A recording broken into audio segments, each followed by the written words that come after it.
¿Hay pruebas que demuestren que existe la reencarnación?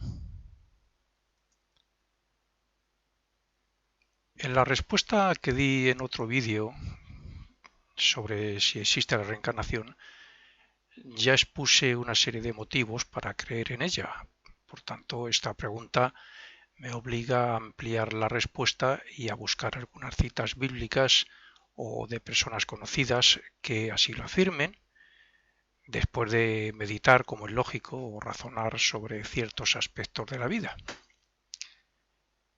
En la pregunta que sobre el renacimiento ya se ha hecho, intenté dejar claro que la reencarnación no es nada nuevo y quise dar una explicación lógica, razonable y moral para las mentes inquietas o inquisidoras que tantas dudas tienen sobre este tema. La lógica es la más convincente para hacer comprender a la razón.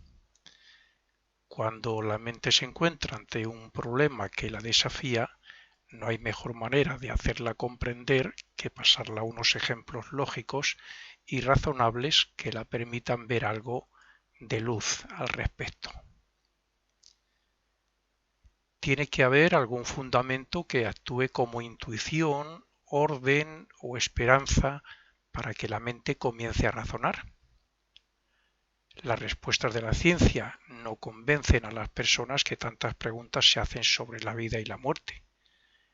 Ni siquiera la teoría de Darwin se puede mantener para explicar dichas dudas, ni los muchos problemas del ser humano.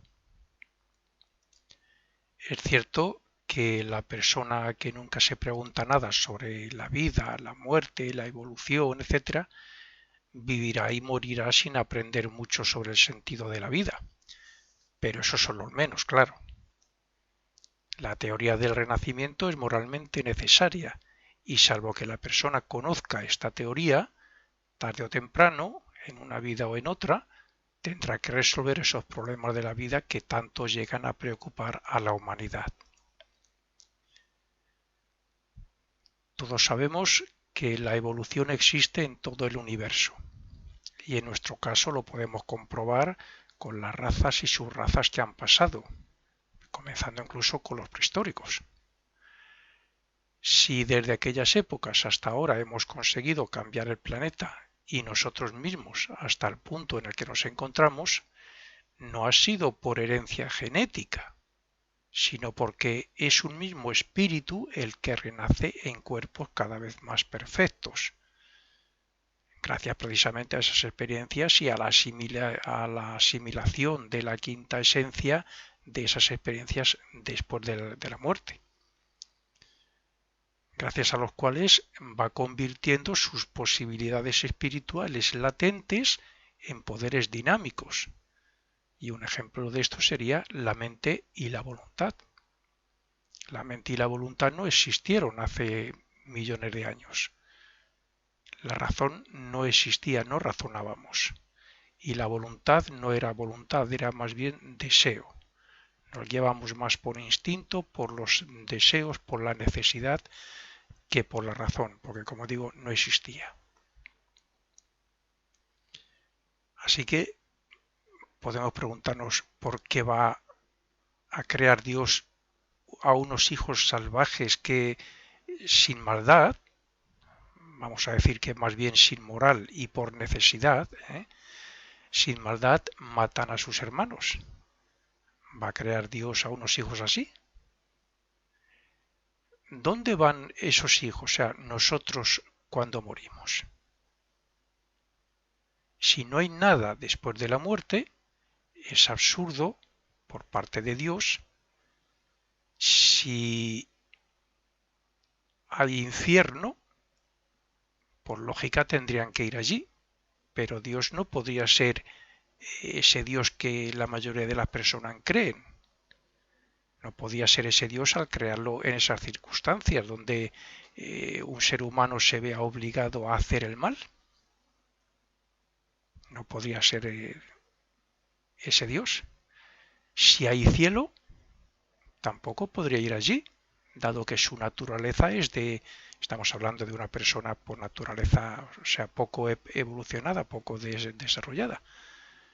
Entonces, si hay cielo, pues tampoco podría ir allí, porque su naturaleza es de maltratar, de robar, de matar, de abusar de los demás, etcétera. Pero si decimos, sin embargo, que ese espíritu experimenta en la tierra y después de la muerte transforma en conciencia el fruto de sus experiencias para así ser en cada renacimiento menos salvaje y más humano, si fuera así, o si es así, entenderemos que a través del renacimiento esa persona, esa alma, desarrollará la mente y la voluntad por ser siempre el mismo espíritu, el que renace en diferente cuerpo, pero es el sembrador y el que recoge de las experiencias. Si el purgatorio nos hace sufrir por cada acto, sentimiento o pensamiento negativo que hacemos, claro, nos hace sufrir al sentirlo como si fuera la otra persona a quien va dirigido nuestro mal. Esto hay que entenderlo. Eh, el purgatorio existe para cualquier cosa mal que hagamos, pero para entenderlo bien vamos a poner ese ejemplo. El purgatorio hace que nos pongamos en la otra persona a la que hemos hecho mal, cuando es directamente a alguien, ¿no? Y es así como nosotros sentimos, por decirlo como se suele decir, ¿no? En nuestras propias carnes, entre comillas, el mal que hemos hecho a otro. Entonces, si el purgatorio nos hace sentir todo lo malo que hacemos, si el cielo nos hace revivir todo el bien que hemos hecho y toda la felicidad que hemos causado con nuestro bien, y si ambos resultados se graban en el alma en forma de conciencia, ¿no es lógico pensar que lo que actualmente somos es el fruto de los muchos renacimientos que hemos hecho? El prehistórico enseñaba a sus hijos a hacer lo mismo que él, y el hijo lo hacía orgulloso, pero a través de la evolución y del renacimiento, los padres no solo no enseñamos a hacer el mal, sino que enseñamos a hacer el bien. Eso es la evolución, pero la evolución a partir de que vamos cosechando en bien y en mal lo que vamos sembrando en cada vida.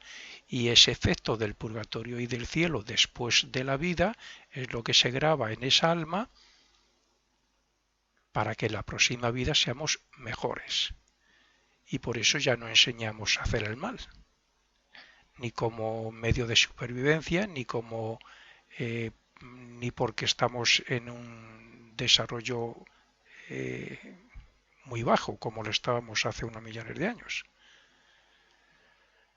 Si el salvaje hace el mal como una cosa necesaria y enseña a hacer el mal a sus semejantes, poco puede evolucionar. Quizás incluso se haga más salvaje. Pero si ese ser pasa por el proceso post-mortem, explicado, lo que acabo de decir, entonces es más lógico y razonable que el hombre se encuentre donde se encuentra. Es la cosecha del pasado como conciencia y como poder anímico lo que hace que la humanidad renazca con más cualidades morales, mentales y espirituales, es decir, con un carácter cada vez más cercano a su verdadero ser. En aquel pasado estábamos muy poco tiempo en el purgatorio, porque teníamos muy pocas experiencias, no porque fueran buenas, sino porque teníamos pocas experiencias. Éramos muy inconscientes. Y casi todas eran negativas, como es lógico. Pero hoy estamos unos cuantos siglos asimilando el fruto de nuestros errores, o sea, de los malos pensamientos, del dominio, de emociones, de actos impulsivos que hacen mal, de críticas, y muy poco que se parezcan a lo que hacíamos en el pasado como salvajes. Estamos unos cuantos siglos entre otras cosas, grabando la manera de hacer el bien y preparando el nuevo carácter, el nuevo destino, pruebas que nos surgen en la vida, posibilidades, tendencias y uniones futuras. Eso es ya después de pasar por el purgatorio y el cielo.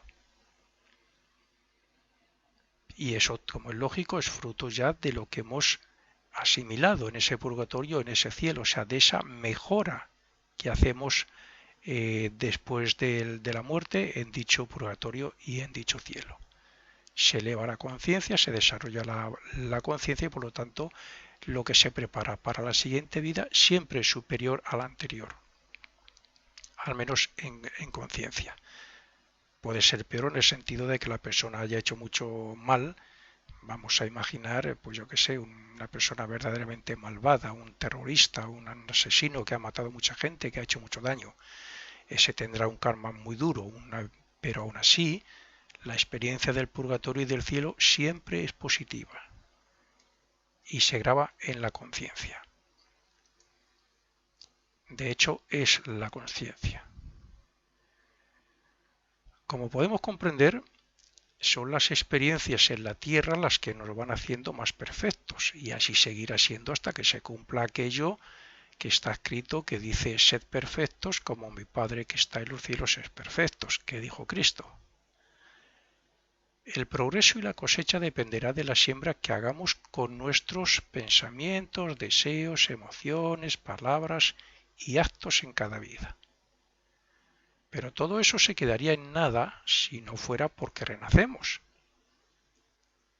Es el renacimiento el que nos permite extraer el fruto de nuestras vidas, el que nos da la oportunidad de despertar los poderes del espíritu, el que nos permite formarnos a nosotros mismos para que algún día cumplamos aquello que dijo Cristo de lo que yo hago también lo haréis y mayores obras aún.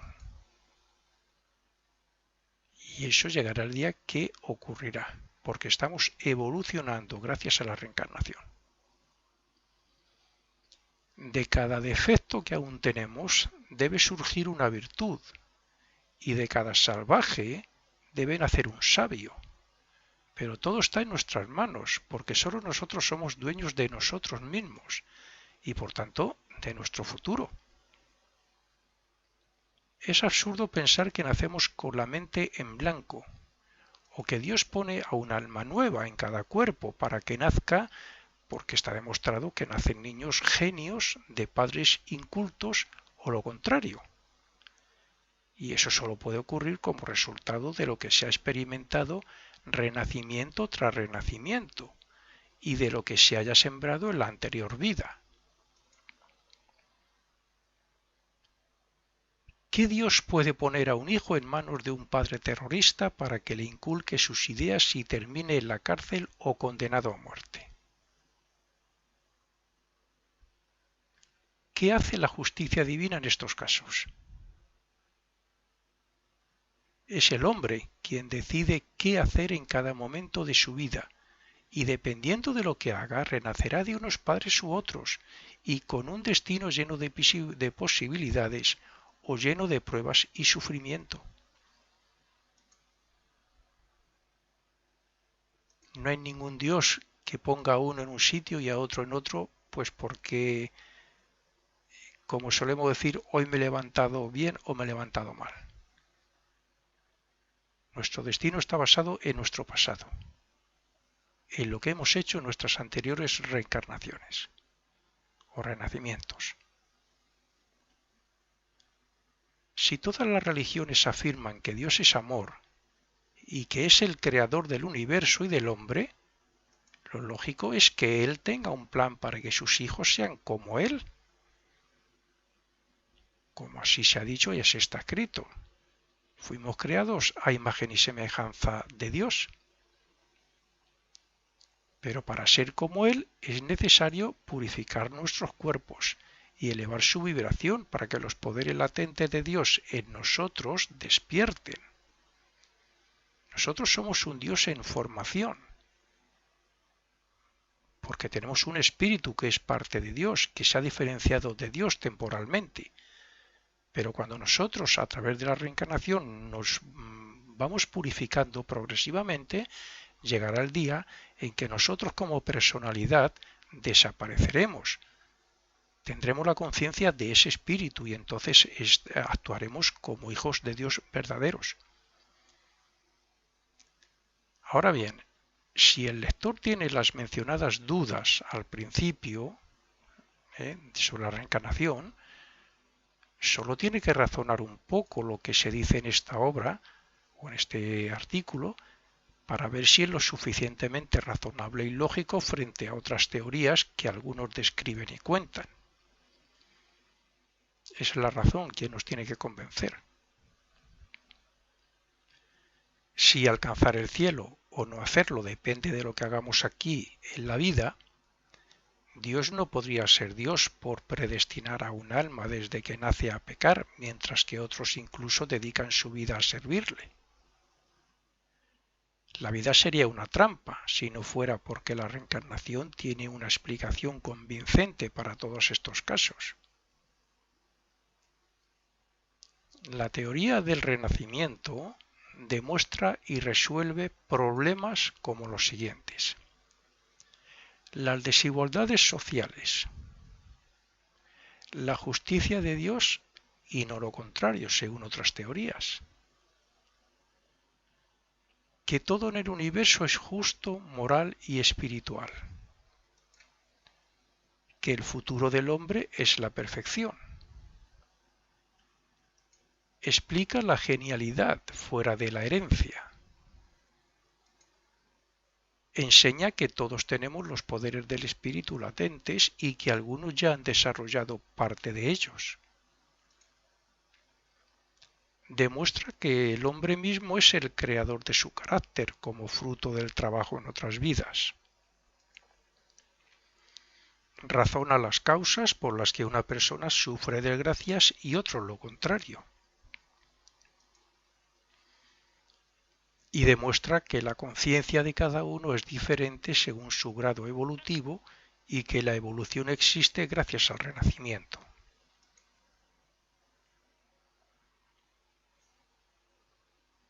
Es posible que alguien se pregunte por qué no se sigue creyendo o enseñando la teoría del renacimiento, a lo que he de responder que esta enseñanza de Cristo fue desvinculada por la Iglesia misma de aquella época, si no recuerdo mal, en el segundo concilio de Constantinopla, en el siglo XVI creo que fue.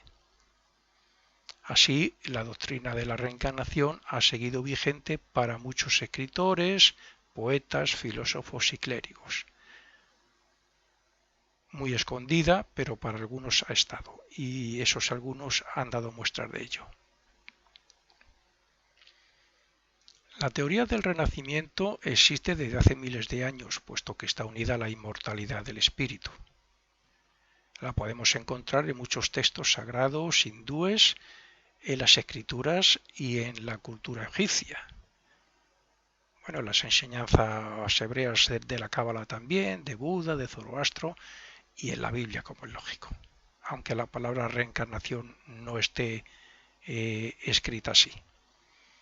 Además también de personajes que han hablado sobre ello de alguna manera, como Platón, Pitágoras o los gnósticos. Además de estas enseñanzas y escuelas antiguas, en nuestro tiempo también hay millones de personas que creen y afirman que la reencarnación existe, sobre todo los ocultistas, los budistas y algunas religiones de la India. Los primeros cristianos también enseñaron o sabían que el espíritu es inmortal, que procede de Dios y que está evolucionando gracias a las experiencias que obtiene en cada vida. Veamos algunas citas del Antiguo Testamento.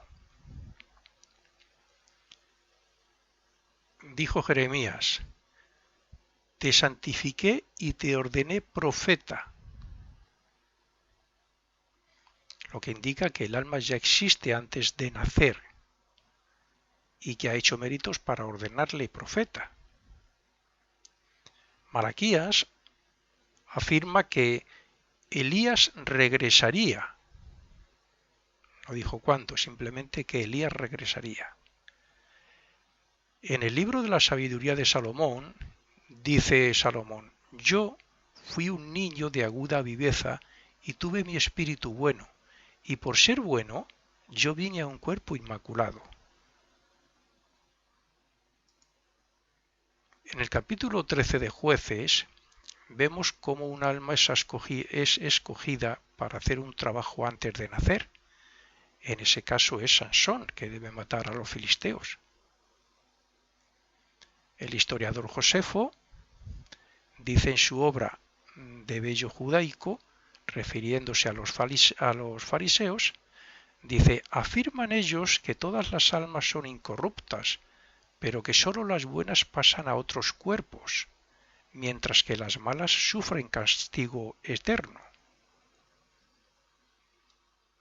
Y en otro pasaje dice: los espíritus puros que vivieron de acuerdo a las leyes de Dios residirán algún día en las más bellas moradas celestiales para luego habitar cuerpos inmaculados, mientras que los que se hayan suicidado vivirán en tinieblas en los mundos inferiores. De todo esto habla y explica muy bien lo que hoy llamamos filosofía oculta, y en particular la filosofía oculta de la fraternidad Rosacruz-Max-Heindel.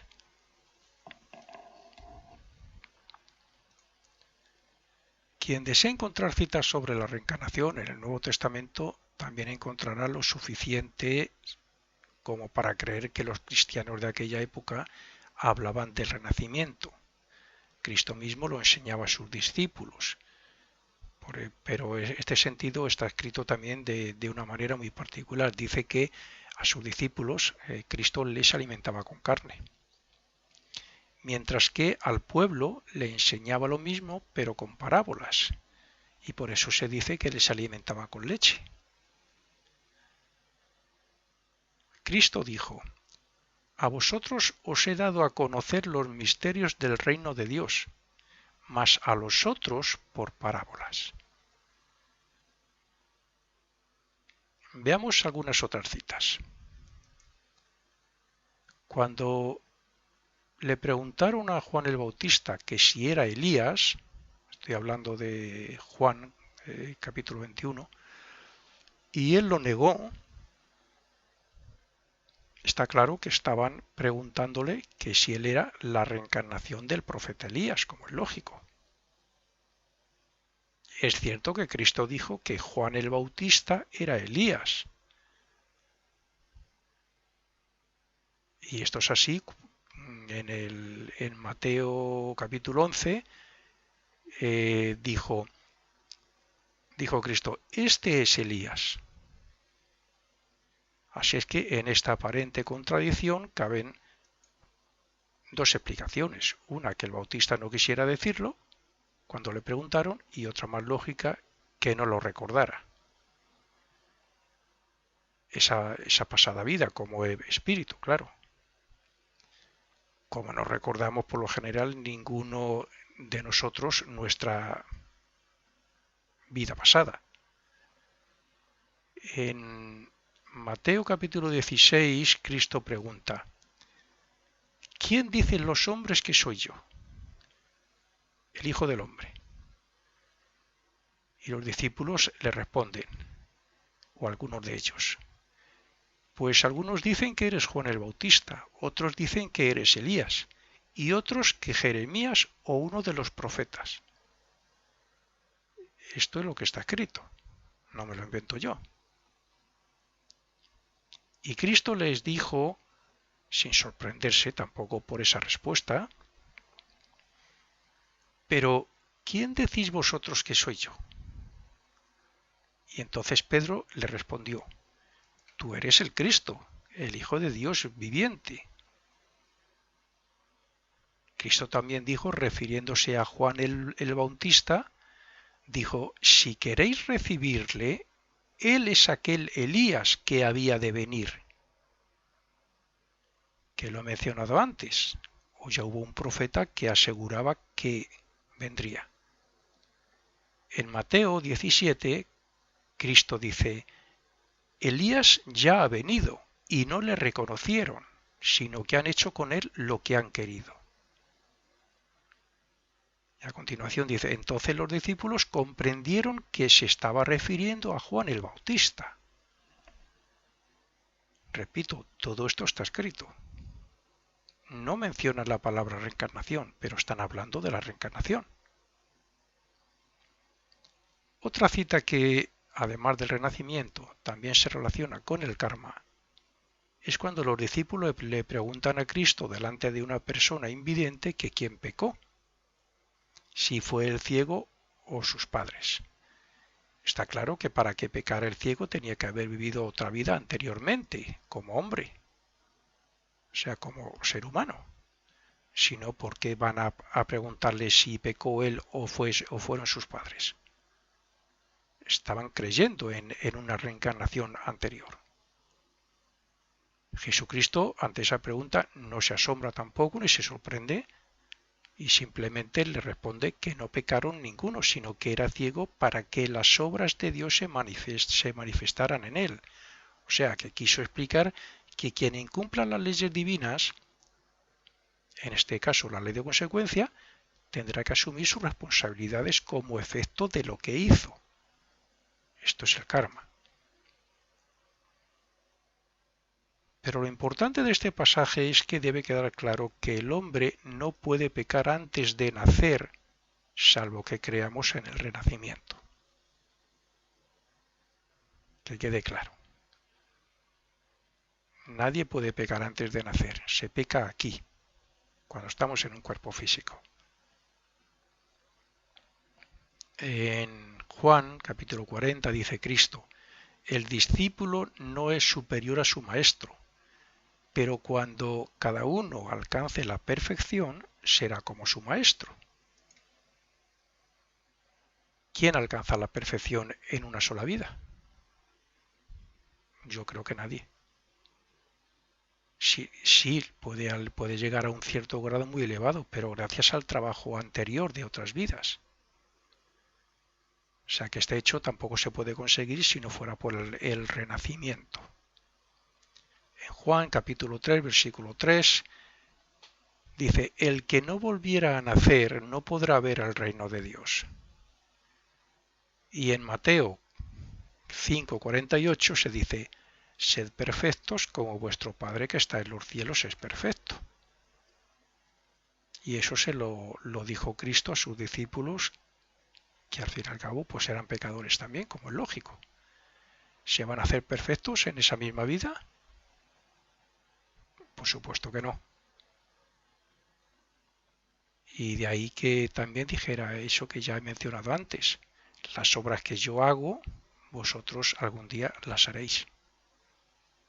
Está hablando del futuro y está hablando del renacimiento. Que algún día a través del renacimiento conseguiremos ser puros y tan elevados espiritualmente como él. Uno de los poderes que se desarrollan a través de la evolución y que algunos humanos ya han desarrollado es la clarividencia voluntaria, que es algo así como ver más allá de lo normal de una forma voluntaria y consciente, o sea, cuando uno quiere. Y que la desarrolle ya no tiene dudas sobre si existe o no la reencarnación ni la muerte, porque puede ver que el recién muerto sigue vivo y porque puede comprobar cómo vuelve a renacer introduciéndose en el vientre de su futura madre. Hubo un tiempo, hace millones de años, en que el hombre no tenía conciencia de sí mismo. Su conciencia era similar a la del animal, o sea, conciencia interna. No era consciente ni de él mismo como individuo ni de lo que ocurría fuera de él. Y por tanto no era consciente de su cuerpo, como lo es ahora, como somos ahora. Los hechos del mundo físico despertaron la conciencia actual, pero a la vez perdimos la conciencia interna, que es como decir que dejamos de ver a los seres que evolucionan por encima de nosotros y a los mundos, dejamos de ver también a esos mundos donde se encuentran estos seres. Esto fue necesario para poder evolucionar con la conciencia actual, la conciencia de vigilia. y por eso llega un momento en que desarrollamos la mente y la conciencia de sí mismo. Actualmente estamos desarrollando esos dos aspectos del alma más la voluntad para poder utilizarlas como herramientas para la purificación de nuestros cuerpos. Y es a partir de ahora cuando los más desarrollados irán despertando la conciencia de esos mundos para poder comprobar que el renacimiento del alma en un cuerpo físico es un hecho real. De una forma generalizada, esta sería la explicación del por qué debe existir la reencarnación. La diferencia entre aquel antiguo hombre y el de ahora es que aquel no tenía razón para discernir ni voluntad apenas para buscar lo mejor para él, como ocurre con nuestros animales domésticos hoy. El iniciado o clarividente voluntario ya ha desarrollado los poderes suficientes como para razonar y actuar voluntariamente en esos mundos espirituales y en un futuro no necesitará renacer. El clarividente puede ver a sus familiares y amigos muertos, pero el iniciado puede abandonar su cuerpo físico voluntariamente y trabajar o colaborar con las jerarquías que pertenecen a esos mundos, entre otras muchas cosas, claro.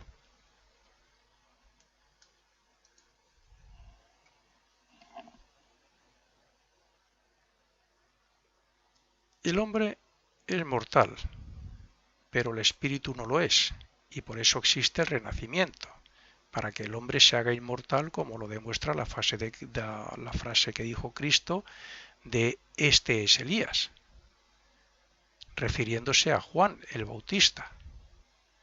Nuestros cuerpos o personalidades, llamadas por cualquier nombre, mueren, pero el alma no tiene nombre como es lógico, el alma sigue trabajando en los diferentes mundos espirituales para que la próxima personalidad nazca con más y nuevas virtudes. Hay personas que no creen en la reencarnación, pero aun respetando su opinión, deben saber que lo mismo que un niño de 5 años no está preparado mentalmente para entender las matemáticas que se enseñan en un instituto, asimismo el hombre llega a comprender y aceptar la reencarnación cuando ha desarrollado cierto grado de conciencia a través de sus muy diversos trabajos de sus renacimientos. Un invidente puede decir que la luz del sol no existe porque no la ve, claro. Pero si por medio de una operación le devolvieran la vista, no le quedaría más remedio que admitir que es cierto. Eso mismo le ocurrirá tarde o temprano al incrédulo. En alguna futura vida su conciencia le dirá que existe y le pondrá en su destino toda una serie de conocimientos como estos y más importantes aún, claro. Bueno, y con esto terminamos la primera parte, para que no se haga tan larga.